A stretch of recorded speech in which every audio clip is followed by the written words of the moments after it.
great pleasure to able to participate in this session. I can see all the faculties of ECG and beyond classes are here in the dais. It's very nice to see them all together. So I'm going to present a case. This is a Mrs. RB, 28 years, non-diabetic, non-hypertensive, mother of 2 children. Age of last child is 7 years. Presented with recurrence. She presented with recurrent syncope, 2 episodes in the last 4 months. She had also history of severe headache for last 6 months, and her imaging shows features of raised ICP. She was given medication for this. Actually, she was diagnosed in 2016 as idiopathic intracranial hypertension. That headache was more in the morning and increased by coughing, sneezing, straining, bending forwards, associated with nausea and occasional vomiting. There was no visual disturbance, focal neurological deficit, or convulsion. She was hospitalized that time 2 times in a private hospital for CSF drainage. She responded very well with the medication like acetazolamide, topiramate, and propanolol. When we found her in CCU, her pulse was 36 per minute, blood pressure 130/80, and other vitals was normal. Her general system examination reveals no abnormality. Her ECG shows complete heart block. She was treated with the temporary pacemaker. And as she had offending drugs, we waited more than 3 half-lives. And actually, we have to wait 13 days to get rid of temporary pacemaker out. And on the next day, she was discharged with the pulse 56 beat per minute. This was her initial EKG, which shows complete heart block. Rate was around 30, and it's LVB morphology.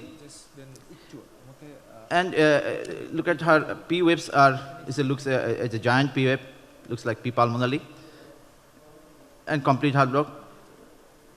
And when we put her on TPM, and we waited and tried to get rid of, because she was young, and we had a history of offending drug, and drug is stopped, so we are anticipating to come back.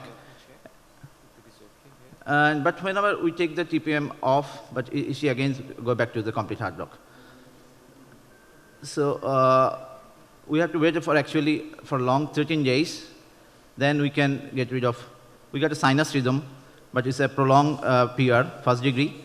And we are able to discharge her with the heart rate of 56. But soon after discharge, she again come back within a week with feeling dizziness. And this time ECG shows 2:1 heart block.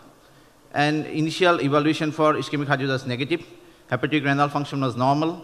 Her complete blood count normal. Chest X-ray normal. Electrolytes was also normal. Echocardiography shows no structural heart disease, no RWMA, and good RBLB systolic function. And as the patient is young and we are not getting any cause, but there are some indication of the very tall P. We are thinking that whether there is any depositional disorder.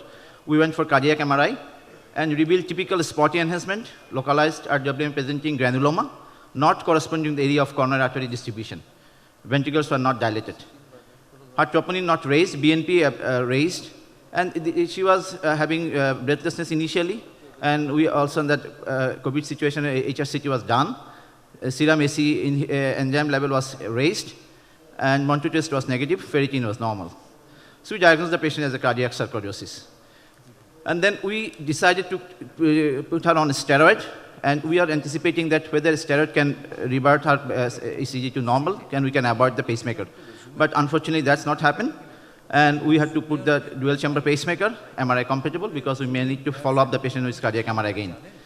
But unfortunately, with this steroid, she developed Cushing syndrome, and we have to change to azathioprine, and we take the steroid off. That's our MRI.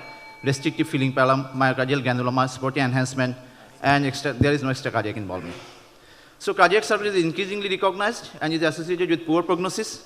Advanced heart block, arrhythmia, congestive heart failure are important clinical manifestation. Isolated conduction system involvement is reported in many case series. Although corticosteroids remain the mainstay of treatment, optimal management of this cardiac sarcoidosis has not been well defined. Thank you very much for your patient hearing. This is a nice beach newly discovered in Chittagong near Mirosharai, known as Guakhali Beach. So you are all invited to visit that one. Thank you very much.